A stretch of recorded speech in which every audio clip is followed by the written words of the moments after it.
خدائے قہار ہے غضب پر تلے بدکاریوں کے دفتر بچا لو آ کر شفیع محشر تمہارا بندہ عذاب میں ہے۔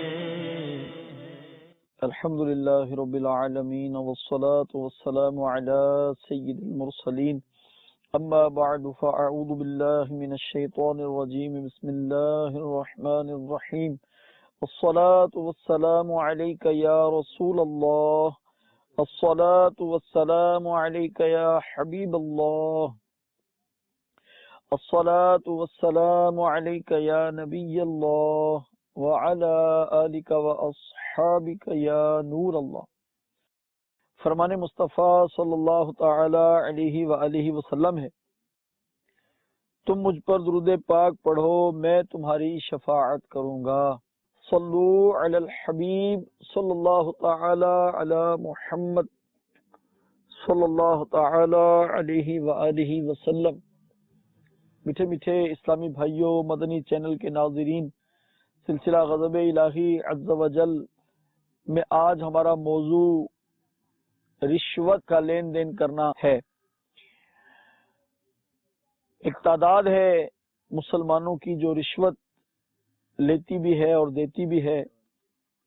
بعض تو اپنے جائز حق کے حصول کے لیے مجبوراً رشوت دیتے ہیں، لیکن بعض ایسے نادان بھی ہیں کہ جو خوشی سے رشوت دینے کے لیے تیار ہو جاتے ہیں، بلکہ تیار کیا ہو جاتے ہیں، وہ اپنے کسی معاملے کے حل کے لیے پہلے سے یہ ذہن بنائے ہوئے ہوتے ہیں کہ کوئی بات نہیں، اتنے پیسے لگیں گے کام ہو جائے گا۔ آج کے اس بیان میں ہم سنیں گے رشوت کا شرعی حکم کیا ہے، اس کی وعیدیں کیا ہیں، اور اس میں ہم کوشش کریں گے اپنے بزرگان دین رحمہم اللہ المبین کا طرز عمل بھی آپ کی خدمت میں ذکر کریں، تاکہ بزرگان دین جن کے بارے میں فرمایا گیا کہ کونوا مع الصادقین، سچوں کے ساتھ ہو جاؤ، تو ان کا ساتھ ہمیں کیسے مل سکتا ہے۔ کتنے لوگ ایسے ہیں کہ جو رشوت کا مال جمع کر رہے ہیں، اور قرآن ان کے بارے میں کیا کہتا ہے، آئیے سنیے۔ پارہ 6 اللہ تبارک و تعالی ارشاد فرماتا ہے، بسم اللہ الرحمن الرحیم، سماعون للکذب اکالون للسحت فإن جاءوك فاحكم بينهم أو أعرض عنهم وَإِن تُعْرِضْ عَنْهُمْ فَلَنْ يَضُرُّوكَ شَيْئًا وَإِنْ حَكَمْتَ فَاحْكُمْ بَيْنَهُمْ بِالْقِسْطِ إِنَّ اللَّهَ يُحِبُّ الْمُقْسِطِينَ۔ ترجمہ کنز ایمان، بڑے جھوٹ سننے والے، بڑے حرام خور، تو اگر تمہارے حضور حاضر ہوں تو ان میں فیصلہ فرماؤ یا ان سے منہ پھیر لو، اور اگر تم ان سے منہ پھیر لوگے تو وہ تمہارا کچھ نہ بگاڑیں گے، اور اگر ان میں فیصلہ فرماؤ تو انصاف سے فیصلہ کرو، بے شک انصاف والے اللہ عز و جل کو پسند ہیں۔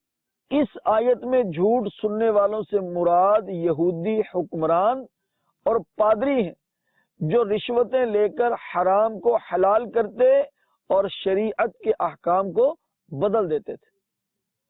یہاں پر اندازہ کریں کہ رشوت کتنی بری چیز ہے، کہ یہ بندے کو جب اس کی عادت ہو جائے وہ کتنا بڑا سٹیپ لے لیتا ہے.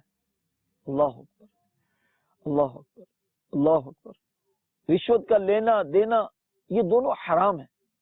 فتاوی رضویہ شریف میں ہے، جلد 23 صفحہ 597، اعلیٰ حضرت امام احمد رضا خان رحمۃ اللہ تعالی علیہ فرماتے ہیں رشوت لینا مطلقاً حرام ہے. جو پرایا حق دبانے کے لیے دیا جائے وہ رشوت ہے. یوں ہی جو اپنا کام بنانے کے لیے حاکم کو دیا جائے وہ بھی رشوت ہے. لیکن اپنے اوپر سے ظلم دور کرنے کے لیے، ظلم دفع کرنے کے لیے جو کچھ دیا جائے وہ دینے والے کے حق میں رشوت نہیں. یہ دے سکتا ہے، لینے والے کے حق میں وہ بھی رشوت ہی ہے اور اسے لینا حرام ہے. صلو علی الحبیب صلی اللہ تعالی علی محمد. اور فتاوی رضویہ شریف جلد 18 میں اعلیٰ حضرت رضی اللہ تعالی عنہ فرماتے ہیں رشوت لینا مطلقاً گناہ کبیرہ ہے، لینے والا حرام خار ہے، مستحق سخت عذاب نار ہے. دینا اگر بمجبوری اپنے اوپر سے دفع ظلم کو ہو تو حرج نہیں، اور اپنا آتا وصول کرنے کو ہو تو حرام ہے. اور لینے دینے والا دونوں جہنمی ہیں، اور دوسرے کا حق دبانے اور کسی طرح ظلم کرنے کے لیے دے تو سخت تر حرام اور مستحق اشد غضب و انتقام ہے. اللہ تبارک و تعالی ہمیں محفوظ فرمائے، رشوت کا کام، رشوت کا لین دین کرنے سے ہمیں محفوظ فرمائے. رشوت نے تو بڑوں بڑوں کا کچھ نہ چھوڑا. چنانچہ بلعم بن باعورہ بہت بڑا عبادت گزار تھا اور مستجاب الدعوات تھا، اس کی دعائیں قبول ہوتی تھی. اور جب قوم اس کے پاس اس لیے آئی کہ تو ہمارے پیغمبر علیہ السلام کے حق میں بری دعا کر، اس نے کہا تمہارا ناس ہو، دفع ہو جاؤ، مجھے پیغمبر کے بارے میں کہتے ہو ہیں، دفع ہو جاؤ یہاں سے.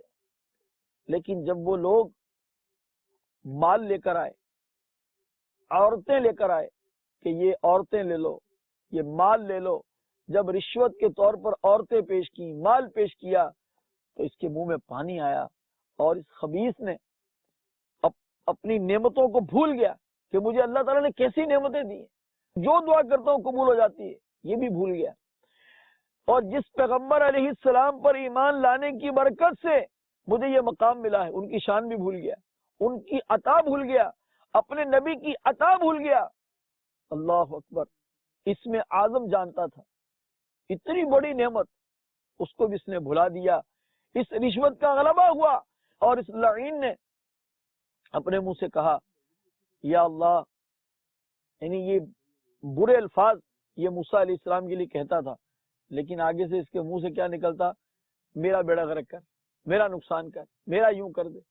اب جب اس نے یہ دیکھا کہ یہ میری قوم کا بیڑا غرق کر، قوم نے کہا تجھے ہم نے پیسے اس لیے دیے کہ تو ان کے لیے دعا کر، تو ہمارے لیے بد دعا کر رہا ہے. اس نے کہا میں کوشش کرتا ہوں منہ سے کچھ نکالنے کی، لیکن میرے منہ سے نکلتا کچھ اور ہے. بس اتنا ہوا تو اس کی زبان باہر آ گئی، اور بس اب یہ سمجھ گیا کہ میں اللہ تعالیٰ کی بارگاہ سے دھتکار دیا گیا. رشوت نے بڑوں بڑوں کا ناش کر دیا. اے میرے میٹھے اسلام بھائیوں، مان جائیے، رشوت کا لین دین کر رہے ہیں تو بند کر دیجئے. آئیے آپ کی خدمت میں آقائے بشیر و نذیر صلی اللہ تعالی علیہ وآلہ وسلم کے 3 فرمانانے عبرت نشان پیش کرتا ہوں. بخاری شریف میں پیارے آقا صلی اللہ تعالی علیہ وآلہ وسلم نے ایک شخص کو بنی سلیم سے زکوٰۃ وصول کرنے پر عامل مقرر کیا، جسے ابن لطبیہ کہا جاتا تھا. جب اس نے آ کر حساب دیا تو کہا کہ یہ آپ کا مال ہے اور یہ میرا تحفہ ہے، حصے کر لی. یہ آپ کا مال ہے، یہ وہ زکوٰۃ ہے جو آپ نے مجھے فرمایا تھا میں لوگوں سے زکوٰۃ لے کر، اور یہ جو ہے یہ میرا ہے. اچھا، یہ میرا تحفہ ہے. حضور اقدس صلی اللہ تعالی علیہ وآلہ وسلم نے ارشاد فرمایا اچھا تم اپنے ماں باپ کے گھر بیٹھے رہتے اور دیکھتے کہ تمہارے لیے وہاں سے کتنے تحفے آتے.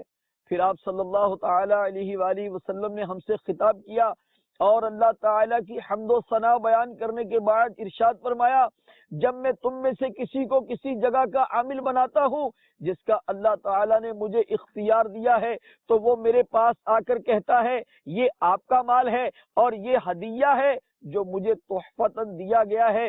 یہ کیوں نہ کیا کہ وہ اپنے ماں باپ کے گھر بیٹھا رہتا یہاں تک کہ اس کے پاس تحفے آتے۔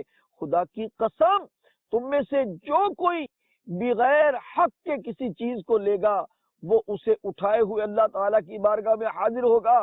میں اچھی طرح پہچانتا ہوں کہ جب تم میں سے کوئی اللہ تعالیٰ کی بارگاہ میں حاضر ہوگا تو اس نے اونٹ اٹھایا ہوا ہوگا جو بل بلاتا ہوگا، یا گائے جو ڈگراتی ہوگی، یا بکری جو ممیاتی ہوگی۔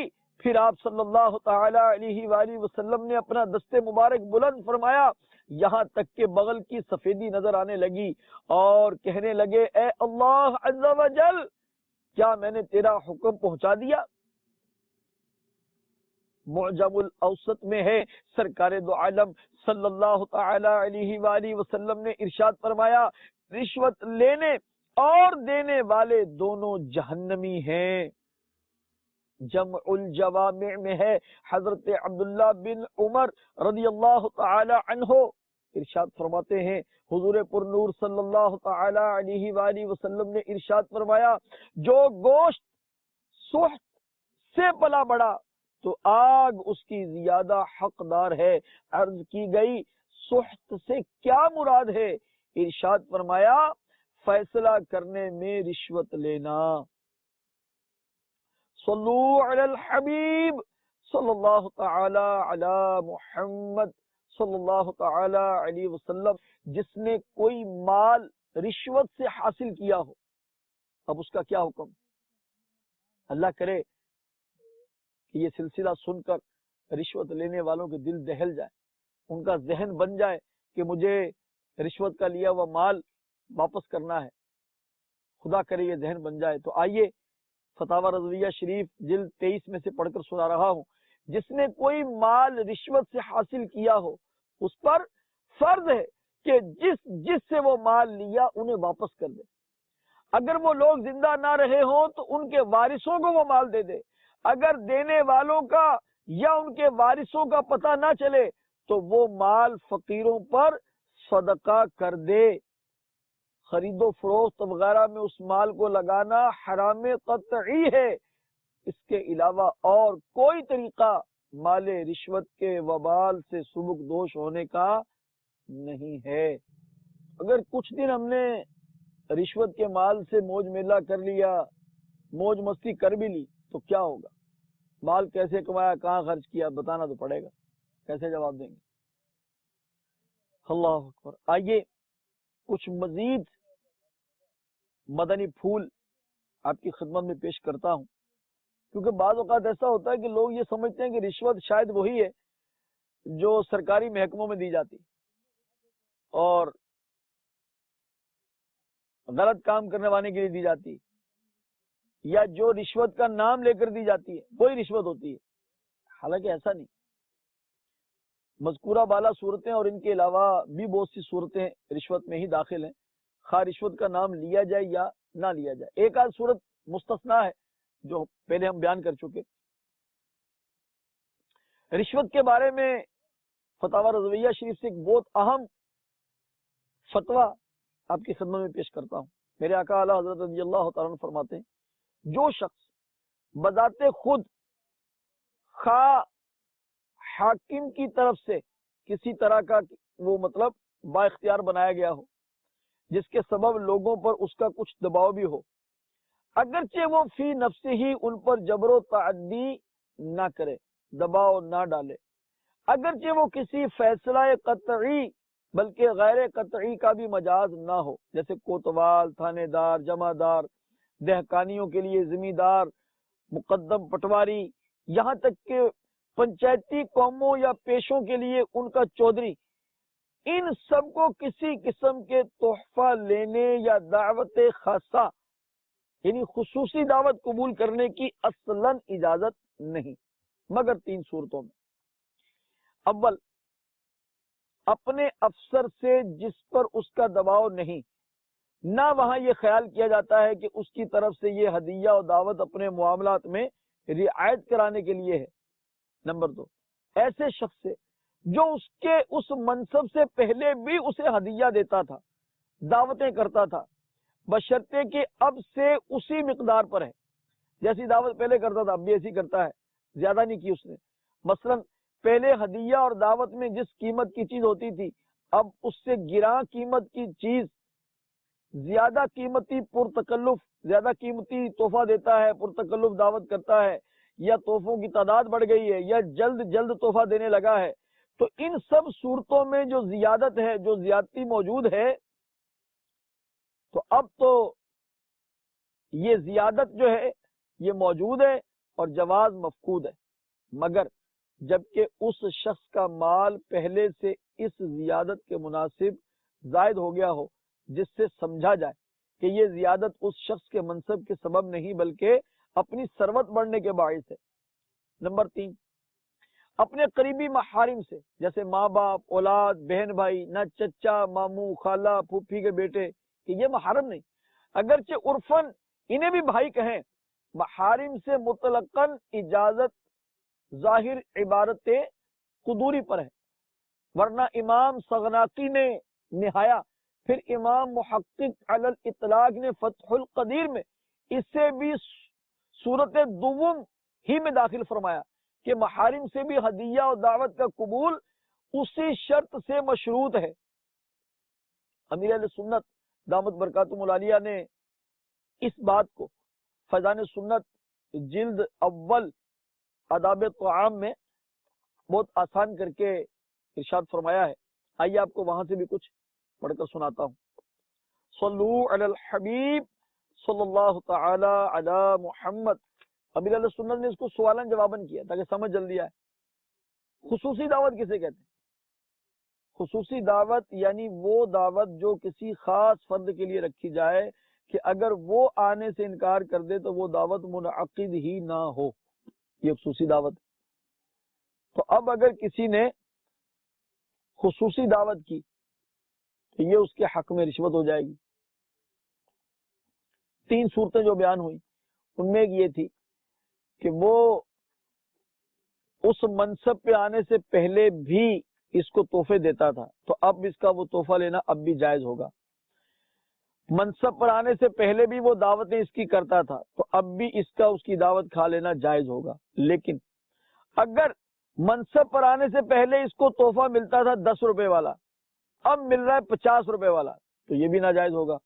منصب پہ آنے سے پہلے اس کی جو دعوت ہوتی تھی وہ پرتکلف نہیں ہوتی تھی، اب پرتکلف ہونے لگ گئی، تو یہ بھی اس کے حق میں ناجائز ہو جائے گا۔ البتہ اگر اس کا باپ تحفہ دے، بھائی تحفہ دے جو اس کے محارم ہیں، تو اس کے حق میں رشوت نہیں ہوگی منصب ملنے کے بعد۔ لیکن یہاں بھی یہ تفصیل بیان فرمائی کہ اگر اس کے باپ کا کوئی مقدمہ، کوئی معاملہ، اس کے بھائی کا، اس کے محارم کا کوئی معاملہ اس کے پاس حل کے لیے آیا ہوا ہے، اب یہ اس کو کوئی تحفہ وغیرہ دیں گے تو اب یہ بھی اس کے حق میں مظنہ تہمت ہوگا، اس کو اس تہمت کی جگہ سے بچنا ہوگا۔ بہرحال یہ تفصیل جاننے سے تعلق رکھتی ہے کہ کون سا تحفہ ہے، کون سا تحفہ رشوت ہے۔ سیدنا عمر بن عبدالعزیز رضی اللہ تعالی عنہ کو سیب کھانے کی خواہش ہوئی، مگر گھر میں کوئی ایسی چیز نہ ملی جس کے بدلے سیب خرید سکیں۔ آپ اپنے علاقے سے کچھ باہر نکلے تو دیہات کی جانب کچھ لڑکے ملے، انہوں نے سیبوں کے طباق تحفتاً پیش کرنے کے لیے اٹھائے ہوئے تھے۔ حضرت عمر بن عبدالعزیز رضی اللہ تعالیٰ عنہ نے ایک طباق اٹھا کر سونگھا، پھر واپس کر دیا۔ عرض کی گئی ایسا کیوں کیا؟ فرمایا مجھے اس کی حاجت نہیں۔ عرض کی گئی کیا نبی کریم علیہ الصلوۃ والسلام اور سیدنا صدیق اکبر، سیدنا فاروق اعظم رضی اللہ تعالیٰ عنہما تحفہ قبول نہیں فرمایا کرتے تھے؟ ارشاد فرمایا بلا شبہ یہ ان کے لیے تحفہ ہی تھا، مگر ان کے بعد والے جو حکام ہیں یا ان کے جو نمائندے ہیں ان کے حق میں یہ رشوت ہے۔ اللہ اکبر۔ اس پورے معاملے کو آپ پڑھنا چاہیں تو فیضان سنت جلد اول نیچے سے صفحہ 540 آداب طعام میں اگر پڑھیں تو اس کا صفحہ الگ ہوگا. تو اس میں آپ تحفہ یا رشوت اس کا عنوان امیر اہل سنت نے قائم فرمایا ہے. یہ پڑھیے. اور ہمارے بزرگان دین کی زندگی کس قدر محتاط تھی. امام غزالی رحمۃ اللہ تعالی علیہ سے منقول ہے، سیدنا شقیق بلخی رحمۃ اللہ تعالی علیہ فرماتے ہیں میں نے حضرت سیدنا سفیان ثوری رحمۃ اللہ تعالی علیہ کو بطور تحفہ کپڑا پیش کیا. انہوں نے مجھے واپس لوٹا دیا. میں نے عرض کی یا سیدی میں آپ کا شاگرد تو نہیں ہوں. فرمایا مجھے معلوم ہے. یعنی آپ نے عرض کیا کہ میں آپ کا شاگرد نہیں ہوں، کون سا کوئی آپ کے حق میں یہ رشوت ہے تو آپ لے لیجئے. ارشاد فرمایا مجھے معلوم ہے، مگر آپ کے بھائی نے تو مجھ سے حدیث پاک سنی ہے. مجھے خوف ہے کہیں میرا دل تمہارے بھائی کے لیے دوسروں کی نسبت زیادہ نرم نہ ہو جائے. اللہ اکبر. ایک بار سیدنا سفیان ثوری رحمۃ اللہ تعالی علیہ کے دوست کے فرزند نے حاضر ہو کر کچھ نذرانہ پیش کیا. آپ نے قبول فرما لیا، مگر کچھ ہی دیر کے بعد اس کو بلایا اور با اصرار اس کو تحفہ واپس لوٹا دیا. یہ اس لیے کیا کہ آپ کی دوستی اللہ تعالی کے لیے تھی، لہذا آپ کو خوف لاحق ہوا کہ یہ تحفہ کہیں فی سبیل اللہ دوستی کے معاوضہ نہ بن جائے. آپ کے شہزادے سیدنا مبارک رحمۃ اللہ تعالی علیہ فرماتے ہیں میں نے عرض کی بابا جان آپ کو کیا ہو گیا، آپ نے جب لے ہی لیا تھا تو ہماری خاطر رکھ لیتے. فرمایا اے مبارک تم تو خوشی خوشی اس کو استعمال کرو گے، مگر قیامت کے دن سوال مجھ سے ہوگا. اللہ اکبر.